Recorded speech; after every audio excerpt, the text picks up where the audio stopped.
महाभारत महाभारत महाभारत।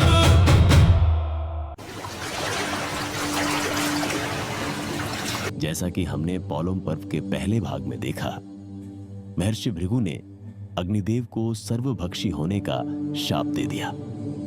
महर्षि भृगु के शाप से अग्निदेव अत्यंत क्रोधित हो उठे।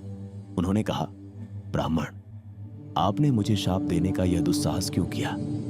मैं सदा धर्म के लिए प्रयत्न करता हूं और सत्य निष्पक्ष वचन बोलता हूं।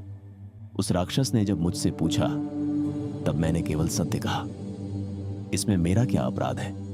जो मनुष्य किसी बात को ठीक ठीक जानते हुए भी झूठ बोलता है, वह अपने कुल की 7 पीढ़ियों को नरक में गिराता है। मैं भी आपको शाप दे सकता हूं, किंतु आप ब्राह्मण हैं, इसलिए मैं ऐसा नहीं करूंगा। अब मेरी बात ध्यान से सुनिए। मैं योगबल से अनेक रूप धारण करके गाढ़पत्य अग्नि, दक्षिणाग्नि, अग्निहोत्र, यज्ञ, सत्र और गर्भाधान आदि संस्कारों में निवास करता हूं।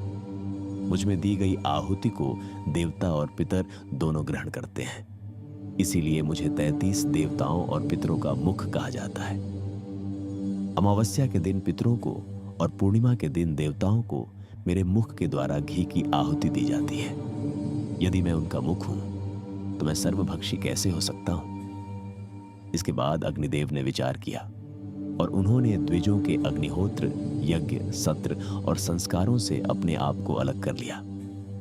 तब अग्नि के बिना सारी प्रजा ओमकार, स्वाहा, स्वधा और वषटकार से वंचित होकर दुखी हो गई। महर्षि अत्यंत व्याकुल होकर देवताओं के पास गए और बोले, देवगण, अग्नि के अदृश्य हो जाने से अग्निहोत्र आदि सभी कर्म रुक गए हैं। तीनों लोकों के प्राणी संकट में पड़ गए हैं, अतः शीघ्र उपाय कीजिए।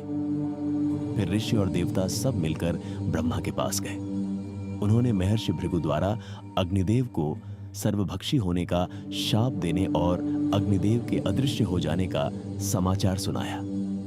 देवताओं और ऋषियों की बात सुनकर ब्रह्मा जी ने अग्निदेव को बुलाया और मधुर वाणी में कहा, होताशन, तुम ही लोकों के धारक और यज्ञों के प्रवर्तक हो। अग्निहोत्र आदि कर्मों का लोप नहीं होना चाहिए। तुम सदा पवित्र हो और समस्त प्राणियों की गति भी तुम ही हो। तुम संपूर्ण शरीर से सर्वभक्षी नहीं होगे। केवल तुम्हारी अपान दिशा की ज्वालाएं ही सब कुछ भक्षण करेंगी। इसके अतिरिक्त तुम्हारी क्रव्याद मूर्ति अर्थात चिता की अग्नि सब कुछ भक्षण करेगी। जैसे सूर्य की किरणों से सब वस्तुएं शुद्ध हो जाती हैं, वैसे ही तुम्हारी